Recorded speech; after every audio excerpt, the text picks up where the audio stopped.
আমাদের প্রোডাক্টস সরিষার তেল, একদম উপরে 5 লিটারের সরিষার তেল, ঘানি ভাঙা মাখি সরিষার তেল। আর এটা হচ্ছে আমাদের গাওয়া ঘি। এটা হচ্ছে এখানে মধুর আইটেম। আর এটা জবের ছাতু, এবং জবের ছাতুর স্টক প্রায় শেষের দিকে, আবার প্রসেসিং চলছে আর কি। এছাড়া মরিচ গুঁড়া, হলুদ গুঁড়া, মাসকালাই ডালের গুঁড়া, এবং এটা আছে হচ্ছে এটাও সরিষার তেল। এটা 2 লিটার 5 লিটার আছে। এবং এই যে এখানে সাদা মাখা যেটা দেখছেন, এটা হলো তিলের তেল। এটা তিলটা আমরা নিজেরাই ভাঙিয়েছি, তিলের তেল। সো একটু ডিটেলস যদি বলি, এটা আমাদের কাঠের ঘানি ভাঙা মাখি সরিষার তেল।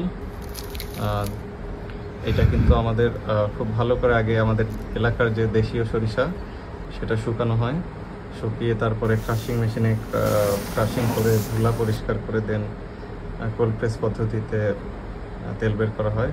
85% আমাদের ঘানিতে হয়, বাকি 15%-এর মতো মেশিনে হয়, ওইটার ঘানিতে বের হয় না। সো এটা বলতে পারেন 85% ঘানি, শতভাগ ঘানি কেউ করতে পারে না। এখন এটা আলাদাভাবে দিতে পারবে কিনা এটা আমি জানি না। আর এটা হচ্ছে আমাদের গাওয়া ঘি। দেখেন, ঘিয়ের ব্যাপারটা আসলে একটা মজার ব্যাপার। ঘি আসলে বহুরূপী। যেমন ধরেন, এই যে এই ঘিটা একটু জালের কম বেশির কারণে কিন্তু কালার চেঞ্জ হয়ে যায়, অর্থাৎ একটু কড়া জাল বা একটু হালকা জাল। এবং দেখেন যে একই তাপমাত্রায় এটা কিছুটা লিকুইড এবং মানে সেমি লিকুইড আকারে আছে, একটু কিছুটা ক্রিস্টালাইজড দানাদার, আর কিছুটা হচ্ছে লিকুইড আকারে। আবার এইটাই দেখতে পাচ্ছেন যে একই তাপমাত্রায় একদম উপরের দিকে একটু হালকা লিকুইড, তারপরে আলাদা হয়নি আর কি। তো তারপর আরেকটা জালে থাকলে হয়তো আরেকটু অন্যরকম দেখতে পেতেন। তো ঘি আসলে বহুরূপী। এইটা হলো কালো জিরা ফুলের মধু।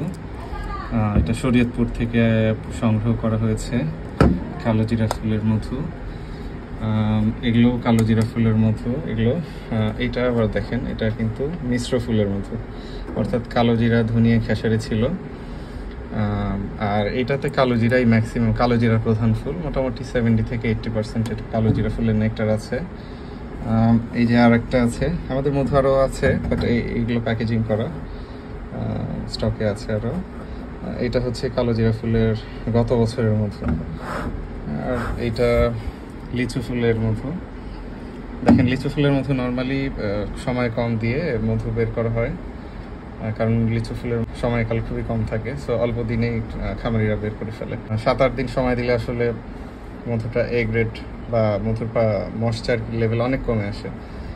তো ময়েশ্চার লেভেল আবার কৃত্রিমভাবেও কমানো যায়, সেটা হলো প্রসেস করে। তো আমরা প্রসেসিং আসলে পছন্দ করি না, প্রসেসিং করলে মধুর কিছু গুণাগুণ কমে যায়। তো এই জন্য এটা আমরা রিফ্র্যাক্টোমিটার দিয়ে একদম র মধুটাই কিন্তু নিয়েছি। এটা এ গ্রেডের মধু। এটার ময়েশ্চার লেভেল 19%। মিশ্র ফুলের মধু যেটা বললাম, এটা ফরিদপুরের আলফাডাঙ্গা থেকে সংগ্রহ করা। এটার 19-এর নিচে ময়েশ্চার লেভেল আছে। আর এটা 20 বা 21 হতে পারে ময়েশ্চার লেভেল, কালো জিরা ফুলের মধুটা।